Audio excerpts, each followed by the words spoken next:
بسم اللہ الرحمن الرحیم۔ السلام علیکم عزیز طلبہ و طالبات، آپ دیکھ رہے ہیں مہر اجالا اکیڈمی اور آج ہم پڑھیں گے 9th کلاس کی بک ہے اور چیپٹر ہے نظریہ پاکستان۔ تو اس کی ہم ریڈنگ کریں گے اور اس کے مشکل الفاظ کے میننگ وغیرہ دیکھیں گے اور میں آپ کو یہ چیپٹر سمجھانے کی کوشش کروں گی۔ تو اگر آپ چینل پہ نئے ہیں یا اپنے چینل کو ابھی تک سبسکرائب نہیں کیا تو جلدی سے جا کر مہر اجالا اکیڈمی کو سبسکرائب کر لیں اور ساتھ میں لگے ہوئے بیل کے آئیکن کو پریس کرنا ہرگز نہ بھولیے گا تاکہ آپ کو اس طرح کی ویڈیوز وقتاً فوقتاً ملتی رہیں، ان کا نوٹیفیکیشن ملتا رہے اور آپ اسے استفادہ کر سکیں۔ تو اور اپنے دوستوں کے ساتھ شیئر کرنا بھی نہ بھولیے گا تاکہ وہ بھی اس سے فائدہ اٹھائیں۔ تو چیپٹر کی ریڈنگ سٹارٹ کرتے ہیں۔ چیپٹر ہے نظریہ پاکستان۔ اس کے مصنف جو ہیں ڈاکٹر غلام مصطفیٰ خان ہیں اور ڈاکٹر غلام مصطفیٰ خان جو ہے جبل پور ہندوستان میں پیدا ہوئے تھے۔ ناظرہ قرآن گھر میں پڑھا۔ تو یہ چیپٹر کی شروع میں بتایا گیا ہے جو اس کے مصنف ہیں لکھنے والے، اور یہ ایک محقق تھے، مصنف تھے، ماہر لسانیات، ماہر تعلیم اور سلسلہ نقشبندیہ سے کے عظیم رہنما تھے، اور ان کو ہندی، فارسی، عربی، انگریزی زبانوں پر عبور حاصل تھا، اور آپ کی علمی اور تصنیفی خدمات کی وجہ سے پاکستان کے مختلف اداروں نے تمغہ ایوارڈ اور سپاس نامے عطا کیے۔ حکومت پاکستان نے اقبال و قرآن کتاب لکھنے پر صدارتی ایوارڈ ستارہ امتیاز سے نوازا۔ آپ کی تحریک کردہ کتابیں پاکستان کی جامعات میں پڑھائی جاتی ہیں۔ تو اب چیپٹر کی ریڈنگ سٹارٹ کر لیتے ہیں۔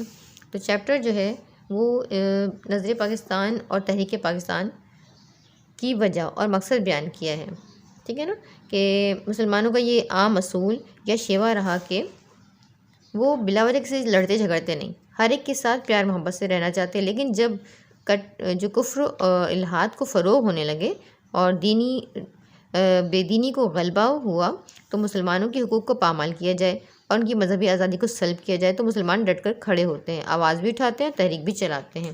تو اس سلسلے میں یہ ہے، یہاں کہتے ہیں کہ مسلمانوں نے ہمیشہ رواداری کو اپنا شیوا بنایا ہے، لیکن جب کفر و الحاد اپنا غلبہ حاصل کرنا چاہتا ہے تو مسلمان اس کے مقابلے کے لیے ڈٹ کر کھڑے ہو جاتے ہیں۔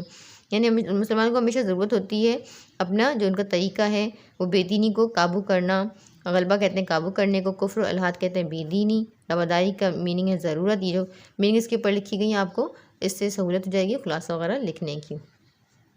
تو بادشاہ اکبر کی بیجا رواداری اور ملکی سیاست میں ہندوؤں کے عمل دخل کی وجہ سے ملک میں کافرانہ طور طریقے اس قدر رائج ہو گئے تھے کہ مسلمانوں کی آزادی خود ان کے دینی معاملات میں بھی ختم ہو گئی تھی۔ اب بیجا رواداری کا مطلب کیا ہے؟ ضرورت، ٹھیک ہے، رائج کہتے ہیں جاری۔ تو اس وقت کی بات ہو رہی ہے جب ان کے حقوق پامال کیے جا رہے تھے مسلمانوں کے۔ تو اکبر بادشاہ حالانکہ مسلمان بادشاہ تھا، لیکن جب اس کے زمانے میں ہندوؤں کا سیاست اور نظام حکومت میں عمل دخل بڑھ گیا، کافرانہ طور طریقے رائج ہونے لگے اور مسلمانوں کی مذہبی آزادی سلب ہونے لگی، تو اس وقت کیا ہونے لگا کہ چنانچہ اکبر کے آخری دور میں اسلام کی سربلندی کے لیے حضرت مجدد الف ثانی کھڑے ہوئے۔ آپ نے جہانگیر کے زمانے میں محض دین کی خاطر قید و بند کی سختیاں جھیلیں، تو جو مجدد الف ثانی تھے اپنے ہی مسلمان بادشاہ کے خلاف تحریک چلائی، جس کے نتیجے میں شاہ جہاں اور اورنگزیب دین کے خادم بن کے ابھرے۔ تو جو شاہ جہاں تھے اور اس کے بعد کا جو بیٹا اورنگزیب تھا دین کا خادم بنا، لیکن اورنگزیب کے بعد ہی اس کے بیٹوں کے باہمی نفاق و کمزوری کی وجہ سے مغلیہ سلطنت کا زوال شروع ہو گیا۔ باہمی نفاق کہتے ہیں جھگڑے، ٹھیک ہے، آپس کے مشورے، اور مرہٹوں اور ہندوؤں کے کئی گروپ نے سر اٹھایا، انگریزوں نے اپنے قدم جمائے اور ملک میں انتشار پھیل گیا، افراتفری، بے چینی پھیل جانا، لیکن ایسے گئے گزرے حالات میں بھی قوم کو فروغ دینے اور اسلام کو سربلند کرنے کے لیے میسور جگہ ہے۔ سربلند کہتے ہیں عروج اور عزت۔ پھر ہے کہ سلطان حیدر علی اور اس کے بیٹے سلطان ٹیپو نے ہندوؤں اور انگریزوں کا مقابلہ کیا، بلکہ افغانستان، ترکی اور پھر فرانس کو بھی اپنے ساتھ شامل کرنے کی کوشش کی، لیکن ملک کے دوسرے سرداروں نے ساتھ نہیں دیا اور انہیں کامیابی حاصل نہ ہو سکی۔ تو یہاں بتا رہے ہیں کہ جب جنگ آزادی جو تھی کہ اورنگزیب، حیدر علی اور ٹیپو سلطان نے ڈٹ کا مقابلہ کیا، لیکن اندرونی غداری کی وجہ سے ناکامی ہوئی، تو شاہ ولی اللہ صاحب جو تھے اور ان کے بیٹے اور پوتے نے تحریک چلائی اور ایک دفعہ پھر مسلمانوں میں غلامی سے آزادی حاصل کرنے کے لیے جوش جذبہ اور ولولہ پیدا کیا۔ چنانچہ سن 1857 کی جنگ آزادی میں مسلمانوں نے پھر اپنے قدم جمانے کی کوشش کی، لیکن انگریزی اقتدار مستحکم ہو چکا تھا، اس لیے انہیں کامیابی نہ ہو سکی۔ اس زمانے میں سر سید نے مجبوراً انگریزوں سے مفاہمت کو غنیمت جانا اور مسلمان قوم کی اخلاقی اور تہذیبی اصلاح پر توجہ دی اور ان کے دلوں سے احساس کمتری کو دور کرنے کی کوشش بھی کی۔ سن 1885 میں ہندوؤں نے کانگریس کی بنیاد ڈالی اور ظاہر یہ کیا کہ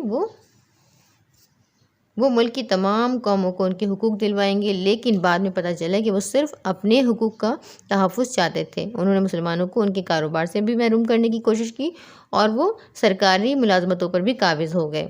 تو یہاں بتا رہے ہیں کہ جو کانگریس کی بنیاد تھی وہ جو تھی، یہ کہنے کہ جنگ آزادی میں ناکامی کے بعد مسلمان پوری طرح مغلوب ہو گئے اور انگریزوں کا اقتدار مستحکم اور مضبوط ہو گیا۔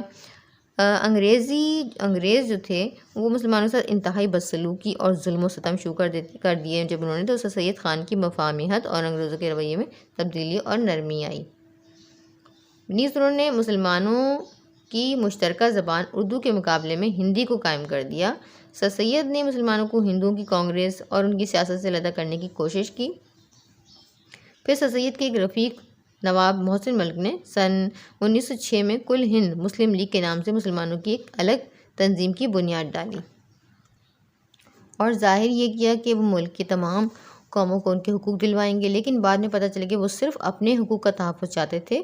انہوں نے مسلمانوں کو ان کے کاروبار سے بھی محروم کرنے کی کوشش کی اور وہ سرکاری ملازمتوں پر بھی قابض ہو گئے۔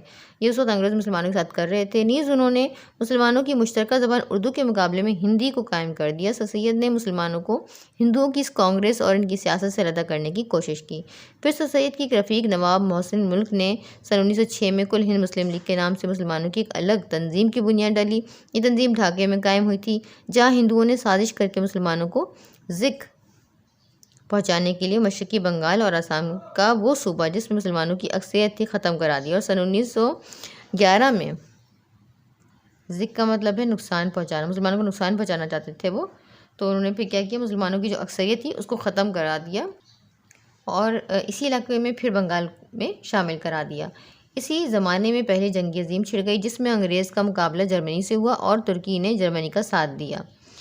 ہندوستان کے مسلمان چونکہ ترکی کے سلطان کو حجاج کی خدمت کرنے کی وجہ سے خلیفہ اسلام سمجھتے تھے، اس لیے انہوں نے مالی اور طبی امداد باہم پہنچائی، جس کی وجہ سے حکومت برطانیہ کو مسلمانوں سے عناد پیدا ہو گیا۔ لیکن انہوں نے جہاں کے مسلمانوں سے یہ وعدہ کیا کہ اگر ہم کو اس جنگ میں فتح حاصل ہوگی تو ہم کسی طرح بھی ترکی کو مزید نقصان نہیں پہنچائیں گے۔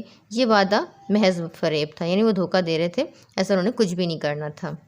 چنانچہ جب انگریزوں کو فتح حاصل ہوئی تو وہ اپنے وعدے سے پھر گئے اور انہیں ترکی کو وسیع سلطنت کے ٹکڑے ٹکڑے کر دیے۔ یہاں کے مسلمانوں کو اس فریب کی وجہ سے بہت تکلیف پہنچی اور انہوں نے خلافت کے تحفظ کے لیے مولانا محمد علی جوہر اور ان کے بڑے بھائی مولانا شوکت علی کی رہنمائی میں تحریک خلافت شروع کی۔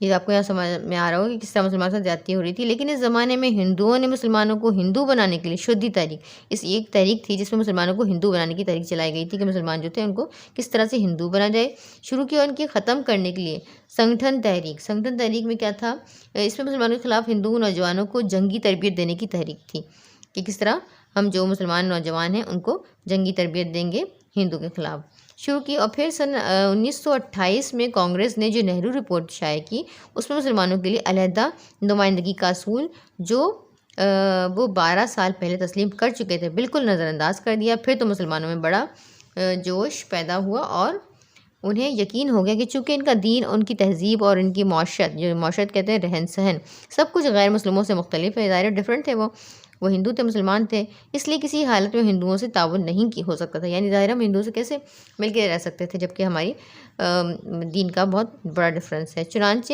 سن 1930 میں مسلم لیگ کے الہ آباد والے اجلاس میں علامہ اقبال نے مسلمانوں کے لیے ایک علیحدہ وطن پاکستان بنانے کی تجویز پیش کی۔ تجویز کا مطلب ہوتا ہے، تجویز کہتے ہیں رائے کو۔ اب جو شدھی اور سنگٹھن کی ہندو تحریکوں کی وجہ سے ہندو مسلم دشمنی کھل کر سامنے آ گئی اور نہرو رپورٹ سے بقیہ کسر بھی پوری کر دی، لہٰذا دو قومی نظریے کا پرچار ہوا۔ سمجھ میں آ رہا ہے آپ کو، نظریہ پاکستان کی وضاحت ہوئی کہ قرارداد پاکستان منظور ہوئی۔ کہ 4 سال بعد جب قائد محمد علی جناح نے مسلم لیگ کی صدارت کا مستقل عہدہ قبول کیا تو انہوں نے اس تجویز کو عملی جامہ پہنانے کی کوشش شروع کر دی۔ آخرکار 23 مارچ سن 1940 کو انہوں نے لاہور کے اجلاس میں واضح طور پر اعلان کر دیا کہ جن علاقوں میں مسلمانوں کی اکثریت ہے وہاں ایک آزاد مسلم ریاست قائم کی جائے۔ اس اعلان کو قرارداد پاکستان کہتے ہیں، جس کی روح سے مسلمانوں کی آزاد اور خود مختار حکومت قائم کرنے کا فیصلہ ہوا۔ یہاں یہ سمجھ لینا ضروری ہے کہ دنیا میں قومیت کی تشکیل کی 2 بنیادیں ہیں۔ کوئی قوم اگر تشکیل پاتی ہے تو اس کی 2 بنیاد ہوتی ہے، ایک وہ جو مغربی مفکرین نے قائم کی ہے، دوسری وہ جو رسول مقبول صلی اللہ علیہ وآلہ وسلم کی قائم کی ہوئی ہے۔ اہل مغرب نے خاندانی، نسلی اور قبائلی بنیادوں میں ذرا وسعت پیدا کر کے قومیت کی بنیادیں جغرافیائی حدود پر استوار کیں، استوار کا مطلب ہوتا ہے قائم کی، اور کہا کہ قوم وطن سے بنتی ہے۔ اس نظریے کی وجہ سے دنیا کے انسانوں کے درمیان تباہی کا جو دروازہ کھلا وہ 2 عالمی جنگوں کے ہونے سے بخوبی ظاہر ہے۔ یہ وطنی قومیت ہی کی بنیاد پر لڑی گئی، اور یہ وطنی قومیت جنوبی ایشیا کے مسلمانوں کو تحفظ دینے میں تو بالکل ہی ناکام تھی، کیونکہ جنوبی ایشیا کے مسلمان اس نظریے کے تحت ایک مجبور اقلیت بن جاتے۔ قومیت کی دوسری بنیاد وہ ہے جو رسول مقبول صلی اللہ علیہ وآلہ وسلم نے ملت اسلامیہ کی تشکیل کرتے وقت قائم فرمائی، اور جو مغرب کے تصور قومیت سے جدا ہے، جیسے کہ علامہ اقبال نے بھی فرمایا ہے کہ اپنی ملت پہ قیام اقوام مغرب سے نہ کر، قیاس اقوام مغرب سے نہ کر، خاص ترکیب میں قوم رسول ہاشمی، ان کی جمعیت کا ہے ملک و نسب پر انحصار، قوت مذہب سے مستحکم ہے جمعیت تیری۔ اب یہاں مصنف یہ کہنا چاہ رہے ہیں کہ نظریہ پاکستان کا جو مقصد ہے محض ایک حکومت قائم کرنا نہیں تھا، بلکہ کیونکہ مسلمانوں کی حکومتیں اور بھی تھیں، قدروں کا جو تصور تھا بنیادی حیثیت رکھتا ہے، ہماری قدریں، ہمارا جو مذہب تھا، ہمارے رسول اکرم کی سیرت تھی، اس کی بنیاد پہ یہ جو ملک بنا تھا۔ مسلمانوں کی قومیت کا ایک نظریاتی قومیت ہے، مسلمانوں کی جو قومیت ہے وہ ایک نظریاتی قومیت ہے جو لا الہ الا اللہ پر قائم ہے، یعنی یہ کہ نسل، رنگ اور وطن کی بنیاد پر نہیں، بلکہ ایک نظریہ، ایک عقیدے، ایک کلمے کی بنیاد پر جو وجود میں آئی ہے، اور اس نظریاتی پہلو کو نمایاں کرنے کے لیے اسے ملت کہا گیا ہے۔ ایسی نظریاتی قومیت میں ہر نسل، ہر رنگ اور ہر جغرافیائی خطے کے لوگوں کے لیے جگہ ہوتی ہے، اور حقیقت یہ ہے کہ جنوبی ایشیا کے مسلمان، جن میں ہر نسل، ہر رنگ اور مختلف جغرافیائی خطوں کے لوگ شامل تھے، ان کو ایک ایسی قوم کے ماتحت اقلیت بن کر رہنا منظور نہ تھا جو اسلامی قومیت کے برعکس ذات پات، چھوت چھات اور بت پرستی کے بندھنوں میں جکڑی ہوئی تھی۔ یہ سب تو ہمارے مذہب میں نہیں تھا نا، چنانچہ انہوں نے اپنی جداگانہ قومیت یعنی اسلامی قومیت کی بنیاد پر اپنے لیے جدا وطن کا مطالبہ کیا، جس میں وہ اپنے عقیدے، اپنے نظریے زندگی، اپنے طرز معاشرت کے مطابق زندگی بسر کر سکیں، اور ایک مسلمان کی حیثیت سے دور جدید کے چیلنج کا مقابلہ کر کے اپنی مستقبل کو سنوار سکیں۔ ہمیں اس بات کو بھی اچھی طرح ذہن نشین کر لینا چاہیے کہ نظریہ پاکستان میں اسلامی زندگی اور قدروں کا تصور بنیادی حیثیت رکھتا ہے۔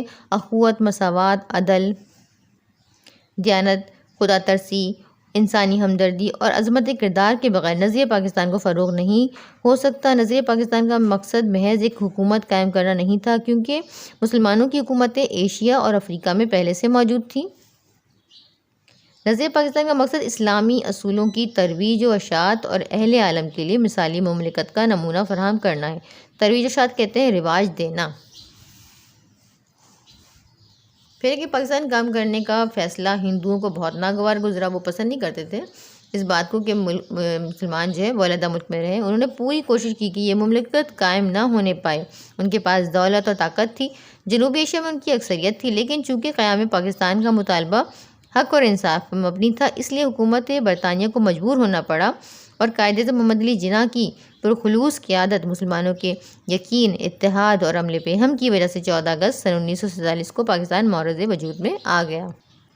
پھر کہ پاکستان نے اپنے قیام سے اب تک بڑی ترقی کی ہے اور اس کا شمار دنیا کے اہم ملکوں میں ہوتا ہے۔ اگر ہم یہ چاہتے ہیں کہ پاکستان اور زیادہ ترقی کرے اور ہمیشہ ترقی کرے تو ہمیں نظریہ پاکستان کو ہر وقت پیش نظر رکھنا پڑے گا۔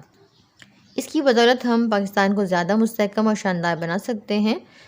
شاندار کہتے ہیں عمدہ۔ نظریہ پاکستان کا مقصد پاکستان کو ایک اسلامی اور فلاحی مملکت بنانا ہے۔ فلاحی کہتے ہیں عوام کی بھلائی کرنے والی حکومت بنانا ہے۔ اس کو ہمیں ایسا کوئی قدم نہیں اٹھانا چاہیے جس کی وجہ سے خدا اور اس کے رسول صلی اللہ علیہ وآلہ وسلم کے سامنے شرمندہ ہونا پڑے۔ ہمارا جینا اور مرنا پاکستان کے لیے ہونا چاہیے۔ قومی مفاد کے سامنے ذاتی مفاد کو دل سے نکال دینا چاہیے، یعنی قوم کا مفاد عزیز ہونا چاہیے، نہ کہ اپنا مفاد۔ ہر قسم کی گروہ بندی سے بالاتر ہو کر تمام پاکستانیوں کی فلاح و بہبود کی کوشش کرنا نظریہ پاکستان کو فروغ دینا ہے۔ اب فلاح و بہبود کیا ہے؟ بھلائی اور ترقی۔ اگر ہم نے نظریہ پاکستان کو پیش نظر رکھا اور اپنی سیرت و کردار کو اس کے مطابق ڈھالنے کی کوشش کی تو دنیا کی دوسری جو قوموں میں بھی ہمیں امتیاز حاصل ہوگا اور ہمیں اسلامی اصولوں کی روشنی میں پاکستان کو توانا، مستحکم، شاندار اور پرعظمت بنانے میں پوری طرح کامیاب ہوں گے۔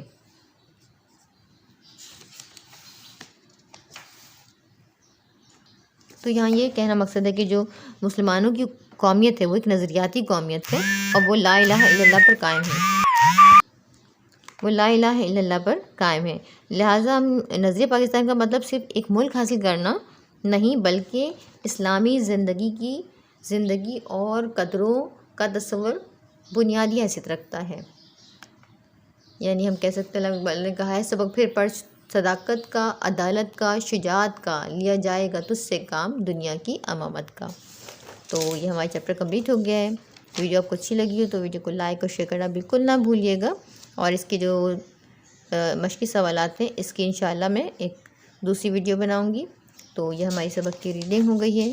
امید کرتی ہوں کہ آپ کو یہ لیسن سمجھ میں آیا ہوگا کہ نظریہ پاکستان کیا ہے۔ اگلی ویڈیو تک کے لیے اللہ حافظ۔